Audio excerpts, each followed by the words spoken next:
దేవుడు మంచి వర్తమానాన్ని మనకి సేవకురాల ద్వారా అందించాడు. దేవునికి స్తోత్రం. విన్నాము, మేము ఈ వాక్యం చేత కొన్ని నేర్చుకున్న వాళ్ళందరూ దేవుని స్తోత్రం చేద్దాం. హల్లెలూయా. మరియు పాకిస్తాన్ అన్న వాళ్ళు కూడా ఏం చెప్పారంటే యేసు ప్రభు వారు ఆదరణ చూపించారు. ఆ ఆదరణని పొందుకున్న వాళ్ళు ఇంకొంతమందికి చూపించారు. మరి ఇప్పుడు మనము ఆదరించబడుతున్నాం. ఎవరి ద్వారా? దేవుని చేత. మనం ఏం చేయాలండి? ఆదరించాలి. నీ దగ్గర బిందు నీళ్ళుంటే ఓ గ్లాస్ నీళ్ళు ఇవ్వాలి. మా అక్క అనుకోండి, బిందు వరకు ఇచ్చేస్తుంది, అంటే మొత్తం ఇచ్చేస్తుంది. అంటే మనం ఉండాలి. ఎందుకో తెలుసా మొత్తం బిందు పడుతున్నాను, మళ్ళీ ఇంకొకరు వస్తారు, వాళ్ళు కూడా ఇవ్వాలి. ఆదరణ లేని దానా ఏమన్నాడు? ఆదరణ లేక ఆదరణ లేక అలల చేత కొట్టబడిన దానా. దేవునికి స్తోత్రం. మరి మన ఆదరణ దేవుని దగ్గర ఉంది కాబట్టి ప్రతి ఒక్కరము సేవకురాల ద్వారా దేవుడు మాట్లాడిన మాట మన హృదయంలో ఫస్ట్ చేసేసుకున్నాం. ఎవరిని ఏమైనా గిఫ్ట్ అనుకోండి, ఫస్ట్ ఏం చేస్తాం? అన్నీ తీసేసుకుని పక్కన పెట్టి తృప్తిగా అందరూ వెళ్ళిపోయాక కూర్చుంటాం. అన్ని పనులు చేసుకుని ప్రశాంతంగా అవన్నీ ఓపెన్ చేస్తాం. మనం కూడా ఏం చేయాలి? సేవకురాలు చెప్పారు, వేసేసాం. బ్యాగ్ ఫుల్ అయిపోయింది, ఖాళీ ఉందా? చెప్పండి. ఖాళీ ఉంటే నేను వేస్తాను. ఇంకొన్ని ఖాళీ ఉన్నట్టే వేస్తా, ఫుల్ అయిపోయిందంటే వేయండి. ఖాళీ ఉన్నా లేదా వేసుకొని డౌట్ ఉంది. బ్యాగ్లో హృదయంలో ఖాళీ ఉందా లేదా? హృదయంలో ఖాళీ ఉందా? నేను ఒక చోటకి వెళ్తే పెద్ద స్టేట్ లెవెల్ డాక్టర్ ఆవిడ ఆ పాట పాడింది, హృదయం ఎక్కడుంది ఈ హాస్పిటల్ చుట్టూనే తిరుగుతూ ఉందని. వాళ్ళ చెల్లి అరుణ కుమారమ్మ గారి చెల్లి బర్త్డే అయితే అసలు నిజంగా అంత స్టేట్ లెవెల్లో డాక్టర్ ఆవిడ పద్మజ గారని ఆవిడ వచ్చి అసలు ఆమె వాళ్ళ ఎలాగా పట్టేసింది. హృదయం ఎక్కడ ఉంటారు? మాకు ఎప్పుడు హాస్పిటల్ తిరుగుతూనే తిరుగుతారు. అంటే డాక్టర్లు హృదయం ఎక్కడ తిరుగుతుందండి? మరి మన హృదయం ఎక్కడ తిరగాలి? దేవుని మందిరం. మందిరం ఎక్కడుంది? హృదయంలో ఉంది. అందుకే అందులో ఖాళీ ఉందా అని అడుగుతున్నాను నేను. అరే అక్క ఎక్కడి నుంచో తీసుకొచ్చి మళ్ళా హృదయం ఎక్కడి నుంచి తీసుకొచ్చి అక్కడికి రావాలి. కాబట్టి దేవుడు మంచి వర్తమానం ద్వారా మనతో మాట్లాడాడు. ఒక చిన్న పాట పాడుకుని ఒక 2-3 మాటలు మళ్ళా మనము విందామని దేవునికి స్తోత్రం జరుగుతారు. మన మధ్యలో ఉన్నటువంటి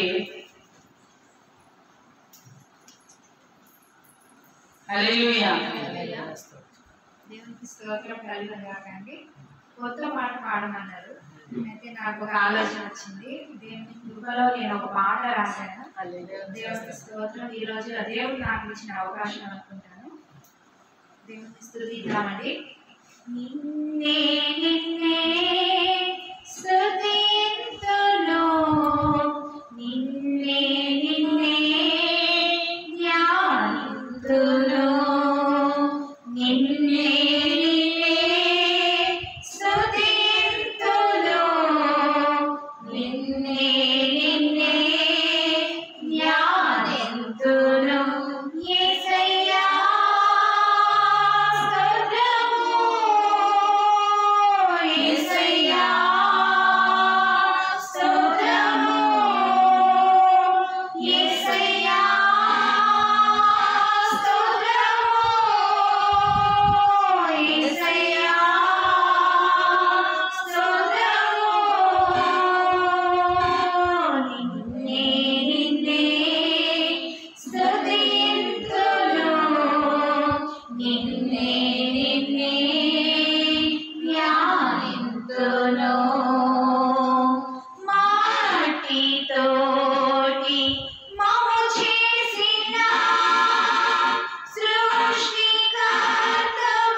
దేవుని నామ స్తోత్రం.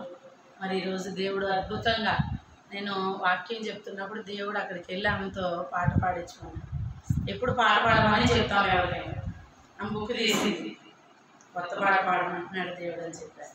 అంటే దేవుడు ఇంకా మనం అందరం ప్రార్థన చేయాలి. తిరిగి ఉత్సాహం ఉంది. నేను ఒక రోజు అన్నా, అరే పియానో కొన్నానుగా 25,000 పెట్టి, దాన్ని వాయించే వాళ్ళు ఎవరు లేరు, ప్రార్థన చేయడం అంటే, అక్క ప్రార్థన చేయి, నేనే నేర్చేసుకుంటాను, నేను ఒక 2 నెలలు వచ్చేస్తున్నాను అడిగాను. అంటే దేవుడు మన మధ్యలో అనేకమైన అద్భుతాలు వాయిద్యాలు వాయించాలి ఆడవాళ్ళు, పాటలు రాయాలి ఆడవాళ్ళు. దేవుడు నాకు ఒక పాట రాయమంటే నేను ఒక పాట రాసాను, పాడి ఒక పాట రాయడానికి ఇస్తే నాకు అది కాన్సెప్ట్ ఇచ్చాడు దేవుడు. ఒక బ్రదరు హోసానా అని పాట రాస్తాడు. బ్రదర్, దేవుడు నాకు ఒక పాట రాయమని ఇచ్చాడంటే, ఇంత కొత్త టైప్లో ఎక్కడా వినలేదు అన్నాడు. రాయండి బ్రదర్ అంటే, మీరు రాసేస్తారు లేని సిస్టర్ అన్నాడు. రాయలేదు. ప్రభు చిత్తం అయితే ఆ పాట కింద ద్వారా రాయండి. కాన్సెప్ట్ ఇచ్చాడు నాకు దేవుడు, మంచి ట్యూన్ కూడా ఇచ్చాడు. ఆ పాట కింద ద్వారా రాయిద్దాం. దేవుని స్తోత్రం కలుగుతాం. నూతన పాట పాడినందుకు అందరం క్లాప్స్ కొడదాం. హల్లెలూయా. మరి మహిమామణి సిస్టర్ ఇంట్లో కొత్త పాట పాడేశారు. మహిమామణి కూడా ఎవరిని ఆదరించాలో ఆదరించేశారు.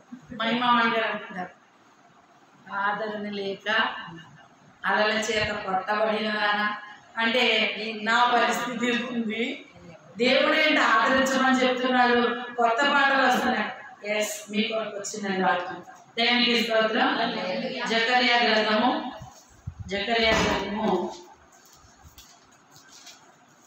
4వ అధ్యాయము 1 నుంచి 8 వచనాలు శ్యామలా చదువుతారు.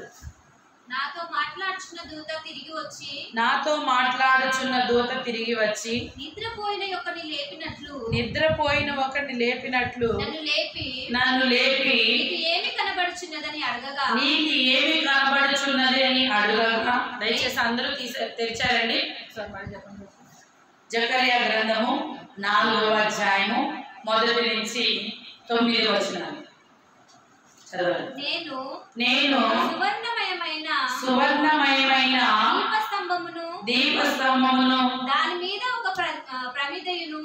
మీద ఒక ప్రమిదయును దీపస్తంభమునకు 7 దీపములను దీపమునకు 7 గొట్టములను కనబడుచున్నవి మరియు 2 ఒలీవ చెట్లు దీపస్తంభమునకు కుడి ప్రక్క ఒకటి ఎడమ ప్రక్క ఒకటి కనబడుచున్నదని చెప్పి నా ఏలినవాడా ఇది ఏమిటి అని నాతో మాట్లాడుచున్న దూతను అడిగితిని. ఒక్క నిమిషం, ఈయన ఎవరు? ఇలా అడిగినటువంటి వ్యక్తి ఎవరు? డౌట్ వచ్చింది కదా, అంతే కదండి. మనకి ఇక్కడ ఒక ప్రశ్న రావాలి, ఇలా అడుగుతున్నారు కదా, ఈయన ఎవరు? ఓకే, తర్వాత చదవండి. నాతో మాట్లాడుచున్న దూత ఇదేమిటో నీకు తెలియదా అని నన్ను అడగగా నేను నా ఏలినవాడా నాకు తెలియదండి. ఆ డౌట్ అలాగే ఉంది. ఆయనతో మాట్లాడుతుంది ఎవరండి? దూత మాట్లాడుతుంది, ఒక వ్యక్తి వింటున్నాడు. ఇప్పుడు ఆ వ్యక్తి ఎవరు? తర్వాత చూడండి. అప్పుడు అతడు నాతో ఇట్లా నేను జెరుబ్బాబెలునకు ప్రత్యక్షమైన యెహోవా వాక్కు ఇదే. శక్తి చేతనైనను బలం చేతనైనను కాక నా ఆత్మ చేతనే ఇది జరుగునని సైన్యములకు అధిపతియగు యెహోవా సెలవిచ్చెను. గొప్ప పర్వతమా జెరుబ్బాబెలును అడ్డగించుటకు నీవు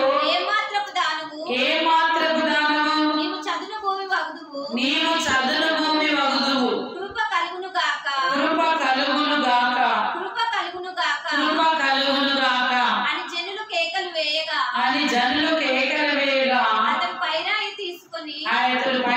తీసుకొని పెట్టించును. ఇప్పుడు చెప్పండి ఈయనెవరు? ఎవరు మాట్లాడలేదు? ఎవరైనా? జకరియా.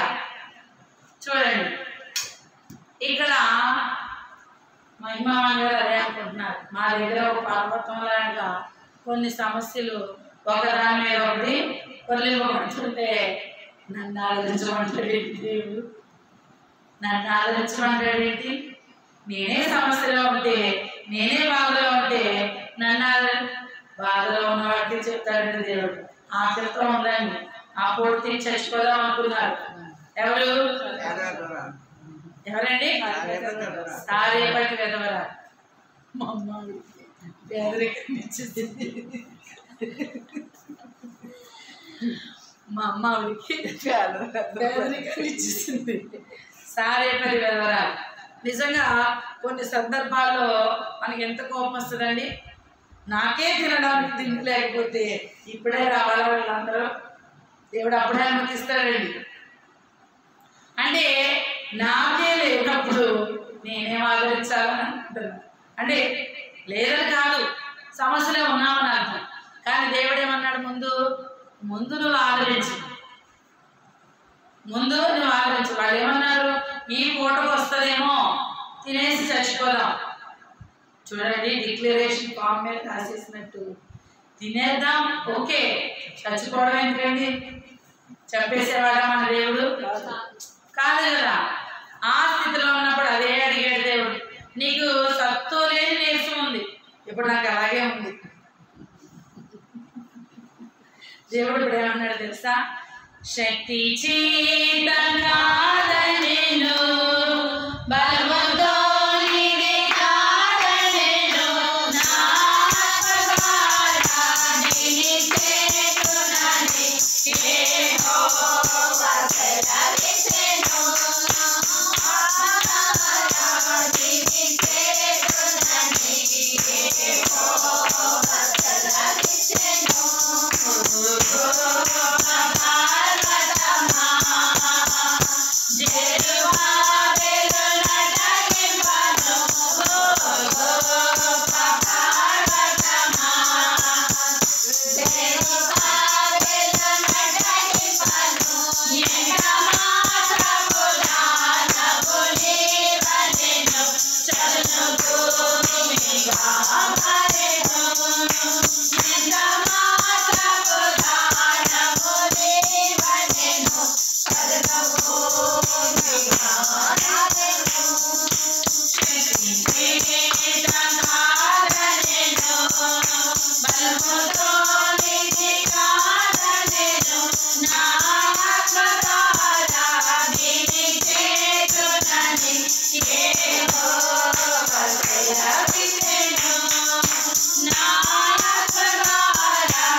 ఈ పాడిన పాటలో 3 మర్మాలు ఉన్నాయండి.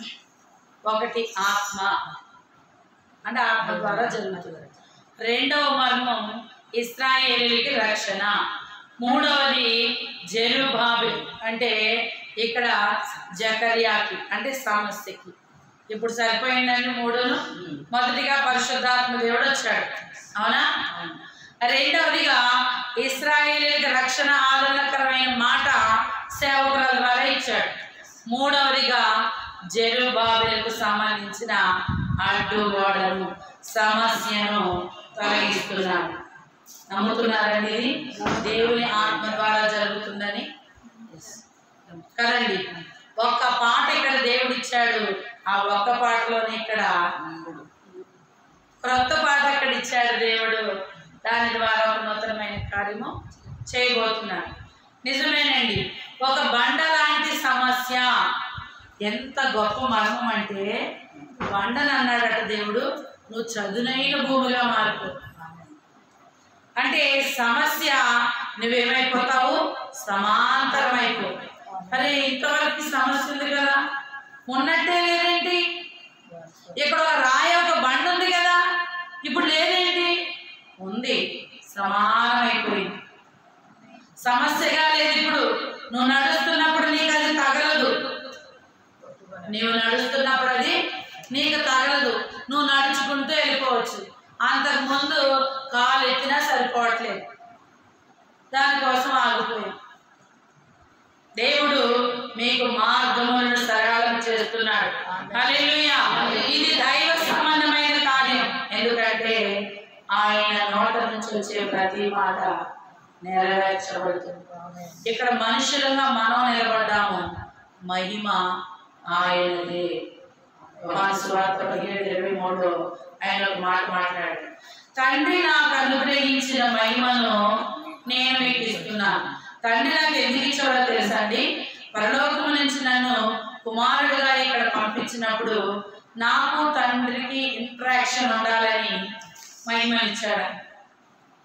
ఇక్కడ బాగా చెప్తున్నాను, పరిశుద్ధాత్మ దేవుడు చెప్పమంటున్నాడు, క్లియర్గా చెప్తున్నాను, జాగ్రత్తగా. తండ్రికి నాకు అనుసంధానం ఏంటి? మహిమ. ఇప్పుడు నేను ఇక్కడ ఉన్నంత వరకు తండ్రి అక్కడ ఉన్నాడు కాబట్టి మా ఇద్దరికి ఒక ఇంట్రాక్షన్, ఒక కాన్వర్సేషన్ జరగాలి కాబట్టి మహిమని ఇచ్చాడు.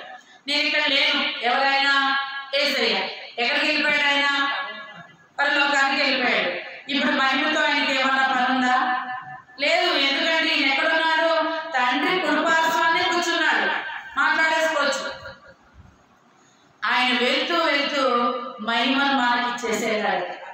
చదవండి ఒకసారి, యోహాను సువార్త 17:22-23 అనుకుంటా. మనం ఏకమై ఉన్నలాగున వారును ఏకమై ఉండవలెనని నీవు నాకు అనుగ్రహించిన మహిమను నేను వారికి ఇచ్చితిని. వాడైనటువంటి క్రీస్తు తండ్రితో అంటున్నాడంట, అయ్యా నువ్వు నేను, చూడండి పక్క పక్కన కాదు, ఏకము మమేకము, కలిసిపోవుట, రూపాంతరంలోకి వెళ్ళిపోవుట. నేను నీలోకి వచ్చేస్తున్నా అయ్యా. మరి నువ్వు నాకు ఇచ్చిన మహిమ ఉంది కదా, అది ఇక్కడ ఇచ్చేస్తున్నా.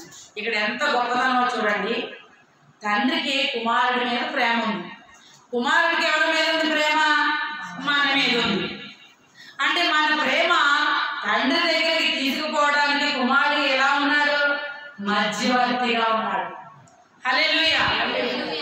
చూడండి, ఒక తల్లికి బిడ్డల మీద ప్రేమ ఉంటుంది, మనవరాల మీద మనవల మీద ఉంటుంది. బిడ్డ కన్నా ఎక్కువ కాదు, బిడ్డ కన్నా ఎక్కువ కాదు. మీ అమ్మ తర్వాత నాకు ఎవరైనా అంటారు, మీ మాట విన్నాం కదా. మరి ఇప్పుడు తండ్రి అయిన దేవునికి మనం అంటే ఇష్టమా? కుమారుడు అంటే ఇష్టమా? కుమారుడే. ఆయనే కుమారుడిగా వచ్చిన రూపమది. మనల్ని ప్రేమించి ఆయన ఔన్నత్యాన్ని మన దగ్గర ప్రదర్శించడానికి ఒక ఆకారము ఆయన కుమారుడు. హల్లెలూయా. చూడండి ఎంత గొప్ప దేవుడు అంటే, మనల్ని ప్రేమించిన తండ్రి అయిన దేవుడు కుమారుని పంపాడు అన్నాడు కదా. ఈ లోకంలో ఉన్న మీ తండ్రులు మీరు ఏదన్నా మీ పిల్లలు అడిగితే మీరే శ్రేష్టమైన ఇస్తారు కదా, మరి పరలోకమందున నేను అంతకంటే గొప్పగా అయినా. ఇంకో మాట అన్నాడండి ఆయన, వాళ్ళు అడిగితే నా సొంత కుమారుణ్ణి ఇచ్చేశాను, ఇంకేముంది నేను ఇవ్వడానికి వెళ్ళడానికి. అడగండి. ఎప్పుడు అడుగుతారు? నిన్నే చెప్పాను నేను, మొదట ఆయన నీతిని రాజ్యాన్ని వెతికి అడగడం. ఇది ఒకటి మొదలెట్టేశారండి. మత్తయి సువార్త 7:7, మత్తయి సువార్త 7:7 అన్నప్పుడు మనం కూడా మన సహవాసంలో ఏం చెప్పాలండి? మత్తయి 7:7 అన్నవారు ప్రతి ఒక్కరికి మీరు ఏం చెప్తారో తెలుసండి? యోహాను 17:17 చెప్పండి. యోహాను 17:17 ఏముంది? నీ వాక్యమే సత్యము, సత్యమందు వారిని. అది వాక్యం మనలో ఉంటే మొదట ఏం చేయాలండి? ఆయన నీతిని రాజ్యాన్ని వెతకాలి. ఇక్కడ ఏం మాట్లాడుతున్నాడండి? చదును భూముల్లో మార్చేశాడు. మార్చేసి శక్తి చేత కాదిది, బలము చేత కాదిది, దేని చేత? దేవుని ఆత్మ చేత. ఇందాక పరిశుద్ధాత్మ దేవుడు వాయుమండల శక్తుల్ని ఇంట్లోంచి మూలను దాగున్నాయండి, వాటిని పంపేశాడు. మనం పంపామా? ఆత్మ, పరిశుద్ధాత్మ శక్తి. అది మన శక్తి కాదు. నేను ఎప్పుడు కూడా నాకు ఎప్పుడు నేర్చుకుందాం అనుకుంటాను, అప్పుడే నాకు పరిశుద్ధాత్మ వస్తుంది. నిజంగా ఇప్పుడంటే చాలా వరకు తగ్గింది. పరిశుద్ధాత్మ వచ్చి ప్రవచనం ఎత్తితే ఒక గంట పైబడే కానీ ఎప్పుడు తక్కువ లేదు, దిగేది కాదు అసలు. అలా ఉండేది. దేవా నా శక్తి సరిపోవట్లేదు నాయన, ఆత్మ నీదే నోరున్నారు కదా లేదా. ఎప్పుడు గొంతు పోయే ఉండేది, ఎప్పుడు కూడా గొంతు పోయే ఉండేది. అంటే అంత బలమైన శక్తి. ఉదయకాలం మందు నాకు మన చర్చ్ అది ఎప్పుడైందమ్మా? ఈరోజు మంగళవారం అయింది. మంగళవారం ఒకరోజు సమస్య చెప్పారు. నాకు ఎవరైనా ఒక సమస్య చెప్పారనుకోండి, ఇప్పుడే చెప్తున్నానండి, ఎవరైనా ప్రార్థన అవసరం అడిగితే కంపల్సరీ సమాధానం వస్తుంది. అది మీకు ఇష్టమైందైనా వస్తుంది, కష్టమైందైనా వస్తుంది. అది అంగీకరించేలాగైతేనే నాకు చెప్పండి. నేను నిద్రపోను, దానికి సమాధానం వచ్చేవారు. కూర్చున్నా మీరు చెప్తే నమ్మరు, నేను వాష్రూమ్లోకి వెళ్ళినా కూడా వదలను, దానికి సమాధానం వచ్చేవారు. ఆ రోజు చెప్పారు వాళ్ళు నాకు, చేస్తా ఉన్నాను. వాళ్ళు కొన్ని చెప్తే నేను అన్నాను, మీరు చేసుకోవాలనుకుంటే చేసుకోండి అమ్మా, సేవకురాలుగా మాత్రం అడగదు, మీరు మేము వద్దనే అంటాం, అంతే కదా. లేదండి ప్రార్థనలో పెట్టండి. ప్రార్థనలో పెడతా ఉన్నాను ఆ రోజు నుంచి. నిన్న సాయంత్రం 5:30, 4 ఆ టైం నేను బస్ దిగి నడుచుకుంటూ వస్తున్నాను. ఆ నడకలోనే ఒక 10 నిమిషాలు నడుచుకుంటూ వస్తే 10 నిమిషాలు ప్రార్థన చేసుకుంటూ వస్తే 10 నిమిషాలు మాట్లాడాడు నాతో. ఆ 10 నిమిషాల మాట నేను చెప్పలేను. అన్నీ ఇష్టమైనవే రావండి, అదే చెప్తున్నా. అన్నీ ఇష్టమైనవే రావు, కష్టమైనవి వస్తాయి. రాత్రి అంతా ప్రార్థన చేస్తున్నాను, ఎలా చెప్పాలి. ఫోన్ చేశాను, గొంతు బాగాలేదు, అంత నేను చెప్పలేను, మీతో మాట్లాడాలండి నేను అన్నాను.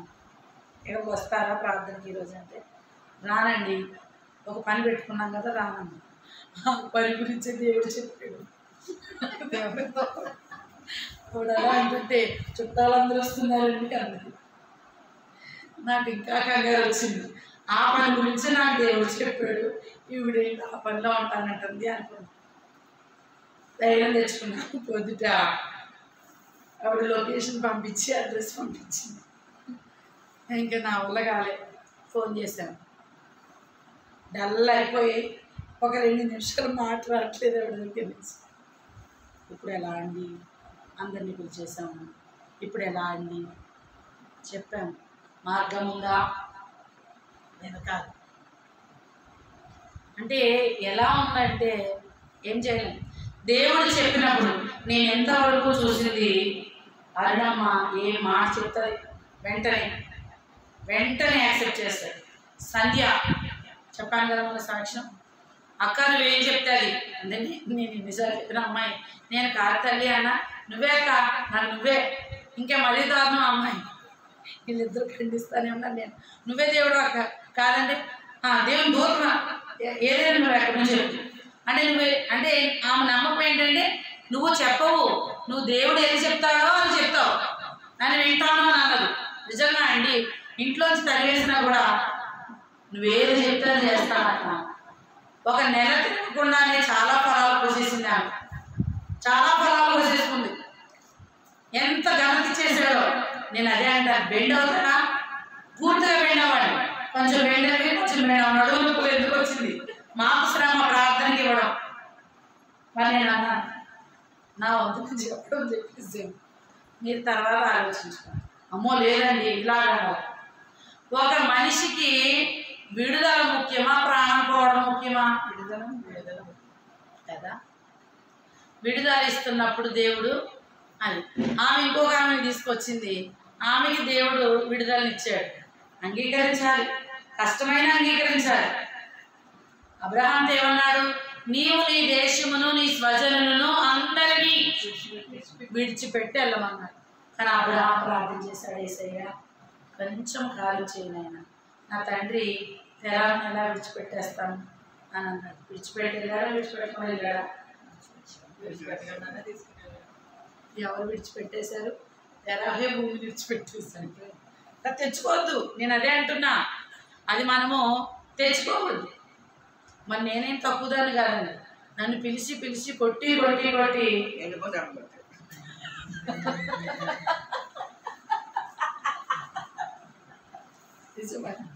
కష్టమైన వాళ్ళైనా ఇష్టంగా వినాలి.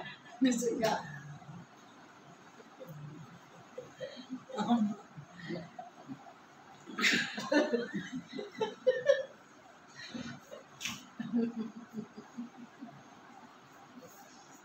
ఒక పాట పాడాలి. ఒక వారస్ ఎత్తండమ్మా, వారస్ ఎత్తమని కానీ బుక్ తిరగకూడదు, ఎత్తేయాలి. కళ్ళయ్యగ్ని తెల్ల పావురం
నిజమేనండి. కొన్ని దేవుని మాట వినకపోవడం వల్ల కొన్ని కోల్పోవాల్సి వస్తుంది. మా అమ్మ చెప్పింది నిజమే. ఎండిపోసే కానీ లైన్లో రాలేదు నిజంగా. అంటే అంతకుముందు ఏమైనా నేను చిన్నదాన్ని, ఆయన నువ్వు నన్ను పిలిస్తే ఏం చేస్తాను, పెద్ద అయ్యాను. నాకు ఒకటి ఉండేది అప్పట్లోనే. నాకు చిన్నప్పుడు నాకు బండి నడుపుకుంటూ చేతిలో సెల్ ఫోన్ ఉండాలి, ఫోన్ మాట్లాడుకుంటూ ఒక చేతితో బండి డ్రైవ్ చేయాలి. రెండు చేతులు వదిలేసి బండి డ్రైవ్ చేసేదాన్ని. నాకు చాలా ఇష్టం. రెండు చేతులు వదిలేసి మా అక్క వెనకాల కూర్చునేది. అది అందే నా ప్రాణం ఇలా ఇలా కొట్టుకుని అది ఏమలేక ఈ బావగారిని అడుగుతారు కదా, అలా బావంటే అంటే అంత ప్యాషన్ బండి. నాకు ప్యాషన్ అయిన బండిని ఏమన్నారు తెలుసా? నాకు ఇన్ని పోస్ట్ ప్రాబ్లం రాగానే నువ్వు బండి అస్సలు నడపకూడదు ఫస్ట్ దానికి. అంటే ఒక సెల్ ఫోన్ ఉండాలి, మంచి బండి నడపాలి అనుకున్నా. అది వచ్చింది. మంచి ఉద్యోగం చేసుకోవాలి. మా కుటుంబంలో ఆడవాళ్ళు ఎవరైనా ఉద్యోగం చేశారా? నేనే ఫస్ట్. నేనే కూడా లాస్ట్ అని అనుకోవడం చేస్తున్నాను. ఇప్పుడు ఆ అన్నయ్య పిల్లలు స్టార్ట్ చేశారు. నేనే ఫస్ట్. మిగిలిన వాళ్ళందరూ బీటెక్లో అందరూ చదివారు, ఎవరు జాబ్ చేయరు. మా కుటుంబంలో నేనే ఫస్ట్. అయితే తర్వాత ఏమన్నా ఉద్యోగం అన్నా, ఉద్యోగం ఇచ్చాడు. అది అయిపోయింది. సేవ చేయమంటే ఆడవాళ్ళు ఒకరు సేవ చేస్తారు. వివాహం ఏంటంటే అది చేశారు. తర్వాత మళ్ళీ ఏమన్నా పిల్లలు ఏంటి సేవ చేస్తే పిల్లలు కదా అన్నీ అడుగుతారా అని ఇంతవరకు నువ్వు చెప్పి నేను విన్నాను, నేను చెప్పి నువ్వు విన్నాను. ఎప్పుడు జాబ్ మానాలి అనిపించలేదు. నిజంగా ఎప్పుడైతే నేను జాబ్ మానేసాను, కోవిడ్ వచ్చింది. కోవిడ్ వచ్చిన తర్వాత ఆలోచించా, అంటే చేస్తున్న పని కరెక్టా కాదా, ఉద్యోగం మానేయచ్చా మానేయకూడదా. కొంతమంది ఏమన్నారు ఉద్యోగం చేసుకుంటూ కూడా సేవ చేయొచ్చు అన్నారు. అడిగాను నేను, మీరు ఆ పిలుపు కాదే. క్లియర్గా దేవుడు ఒక మంచి మీటింగ్ హైదరాబాద్లో జరుగుతుంది. ఆ మీటింగ్లో ఒక పాట పాడుతున్నారు. ఆ చరణం దగ్గరికి వచ్చాక ఆగిపోయారు. నాకు తెలుసు, అందరికీ తెలిసిన పాటే, నిజంగా అందరికీ తెలిసిన పాటే, కానీ ఎవరికి తెలియదట. నాకే తెలుసు అంటే నన్నే పిలుస్తున్నారు. నిజంగా అంటే దర్శనం అయిపోయాక అందకపోవచ్చు కదా. నీ ఉన్నత పిలుపుకు లోబడుదున్, గురివైపు నాకు బహుమానం పొందగా పరిగెడుదున్. నన్ను ప్రేమించిన ప్రభుని చూతును, నాకై ప్రాణమిచ్చిన ప్రభుని చూతును. జీవింతును జీవింతును జీవింతును జీవింతును జీవింతును జీవింతును జీవింతును జీవింతును జీవింతును ఇక మీదట నా కొరకై కాదు యేసు కొరకు జీవింతును. జీవింతును ఇక మీదట నా కొరకై కాదు యేసు కొరకు జీవింతును. నేను ఆ పాట పాడుతుంటే ఆకాశం నుంచి ఒక మాట, మరి నీ కోసం కాకుండా వెళ్ళి బ్రతకన్నాడు. నీ కోసం కాకుండా నువ్వు వెళ్ళి బ్రతుకు. నా సమర్పణలో తప్పు ఉందండి. నేను ఎప్పుడు ఇదే అంటాను, నా కొరకు కాదు, నా కొరకు కాదు నేను బ్రతకాల్సింది. మనము జీవిస్తున్నది దేవుని కొరకే, మరి మీరు జీవిస్తున్నది ఎవరి కొరకు? జెరుబాబెలు అక్కడ భయంకరమైనటువంటి ఎత్తు మల్లాన్ని దేవుడు ఏం చేశాడండి? చదును చేశాడు. మళ్ళా నువ్వు ఎత్తున ఏర్పాటు చేసుకుంటున్నావా? లోకము నుంచి వచ్చిన నీవు దేవుని సేవ కొరకు వాడబడితే మిగిలిన ఎత్తులు ఎందుకు తెచ్చుకుంటున్నావు నీవు? దేవుడు అడుగుతున్నాడు.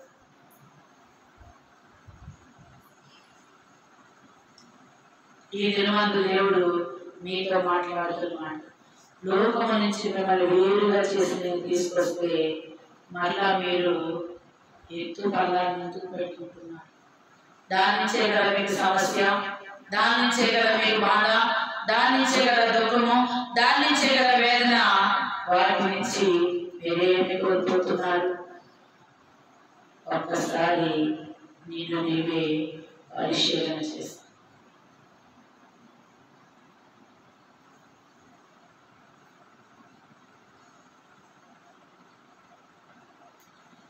దేవా నా జీవితమిదిగో నీ సొంతం, ప్రతి క్షణం నీ పైకి అర్పితం. దయచేసి నేను పాడుతూ ఉంటాను. ప్రతి ఒక్కరు మీరెక్కడ ఎత్తును కలుగ చేస్తున్నారో దాన్ని పగలగొట్టడానికి యేసయ్య ఈ మధ్యలోనికి వచ్చారు. ఆ ఎత్తుని చదును భూమిగా మారుస్తానంటున్నాడు. మీ అంగీకారంతోనే. మీరు అంగీకరించకపోతే ఇక్కడ ఏమీ జరగదు. దేవా నా జీవితమిదిగో నీ సొంతం, ప్రతి క్షణం నీ పనికై. దయచేసి ఎవ్వరు పాడుతండి. నేను పాడుతున్నప్పుడు మీ హృదయాన్ని మీరు పరిశీలన చేసుకోండి. దేవా నా జీవితమిదిగో నీ సొంతం, ప్రతి క్షణం నీ పనికై అర్పితం. నా వరకైతే బ్రతుకుట నీ కోసం, చావైతే ఎంత గొప్ప లాభం. నా వరకైతే బ్రతుకుట నీ కోసం, చావైతే ఎంత గొప్ప లాభం. నా శరీరము నీ కొరకై ప్రతిష్ఠితము, సజీవ నా శరీరము నీ కొరకై ప్రతిష్ఠితం, సజీవయాగముగా మీకు సమర్పితం. దేవా నా జీవితమిదిగో నీ సొంతం.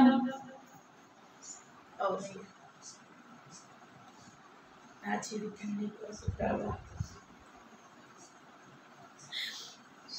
నన్ను నేను విషయాలు చేసుకునే దినములు నీ ఉన్నత పిలుపుకు లోబడుతున్నాను ఆయన. పిలుపును పక్కన పెట్టి ప్రయాసముతోనూ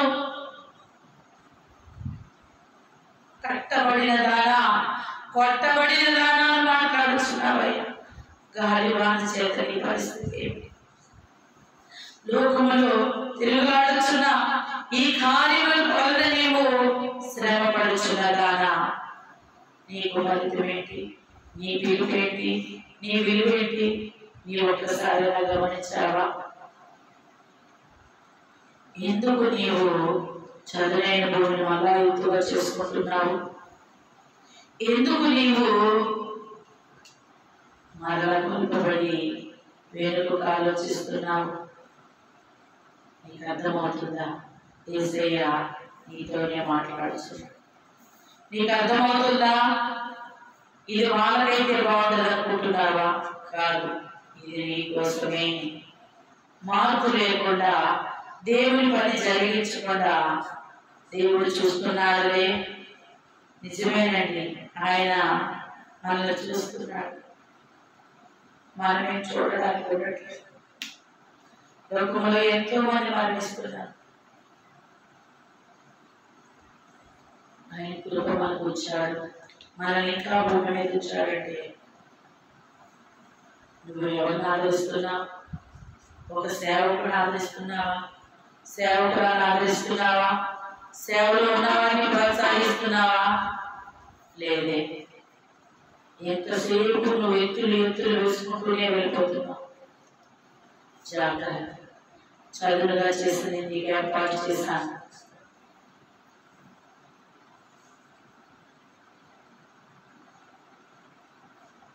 ప్రభు నీతో మాట్లాడుతున్నాడు. ప్రభు మనతో మాట్లాడుతున్నాడు. సైన్యములకు అధిపతి యెహోవా సెలవిచ్చినదేమనగా, నీ స్థితి నాకు తెలుసు, నీ గతి నాకు తెలుసు. ప్రతి పరిస్థితిని నేను పరిశీలన చేస్తున్నా. నువ్వు ఏ స్థితిలో ఉన్నావు? నీవు పరిశీలన చేసుకుంటున్నావా? లేదు, నేను ఒక ప్రణాళిక వేసుకున్నాను, నేను ఒక ప్లాన్ వేసుకున్నానని యేసయ్యకి నీవు ప్లాన్ వివరిస్తున్నావా? అలా ఉన్నావట నీవు. రేపు పొద్దుటే నేను లేచి ఇది చెయ్యాలి దేవా అని అనుకున్నాను అంటే యేసయ్యకే నువ్వు ప్లాన్ చెప్తున్నావట. ఎంత జుగుప్సకరమైన మాట తెలుసండి. దేవునికి జ్ఞానం నేర్పించే మనుషులుగా నీవు ఉంటున్నావా? ఎదుటి వ్యక్తిని తక్కువగా ఏమాత్రము నీవు అంచనా వేయద్దు. ఎందుకో తెలుసా? నిన్ను సృష్టించింది ఆయనే, ఎదుటి వ్యక్తిని సృష్టించింది కూడా ఆయనే. పరిశుద్ధాత్మ దేవుడు మీ కన్నులకు కలిగిన వృద్ధితనాన్ని తొలగించడానికి ఇక్కడకు వచ్చి ఉన్నారు. మొదటిగా మనతో మాట్లాడాడు. మీరు ఎలా ఆలోచిస్తున్నారు? మీరు ఎక్కడున్నారు? మీకు ఏమైనా గుర్తుందా? ఈ స్థానం ఆ స్థానం కావాలని మీరు వెళ్తున్నారా? ఎందుకు మీరు వెళ్తున్నారు? నేను వచ్చేస్తున్నాను కదా, మీకు సిద్ధపాటు లేదా? సిద్ధపరుస్తున్న వాళ్ళని మీరు ధ్యానం చేస్తున్నారా?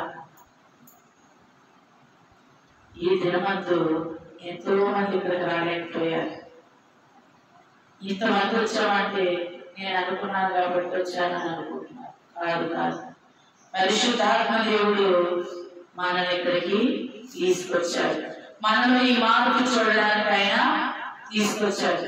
నేనంటే ఇది, నేనంటే ఇది అని అనుకుంటున్నావా? నా నేను తీసేయి.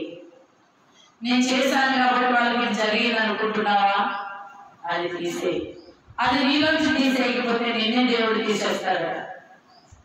దీప స్తంభముల గురించి దేవుడు మాట్లాడే గుర్తుంది కదండి. దీపస్తంభం ఎక్కడ ఉంటే మంచిది, అక్కడే ఉండాలి. దీపస్తంభం మీద దీపం ఉండాలి. స్తంభాలు మిగిలిపోయి దీపం లేని స్థితిలో మనం ఉండదు.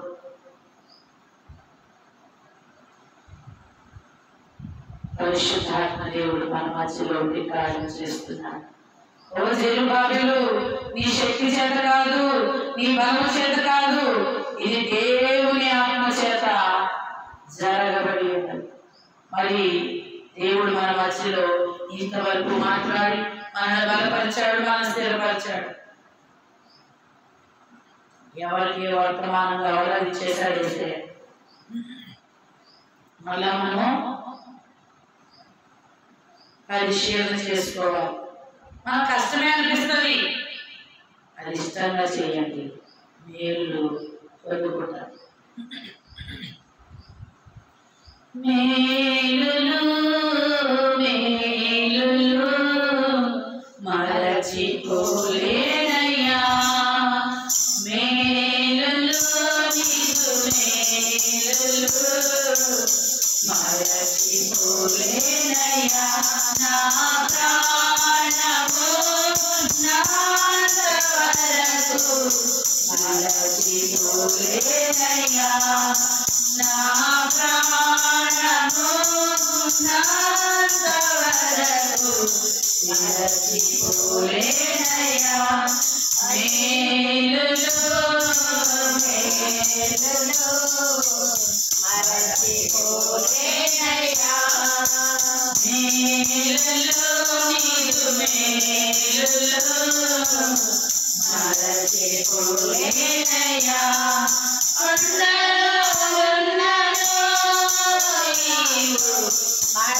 మరచిపోలేదయ్యా,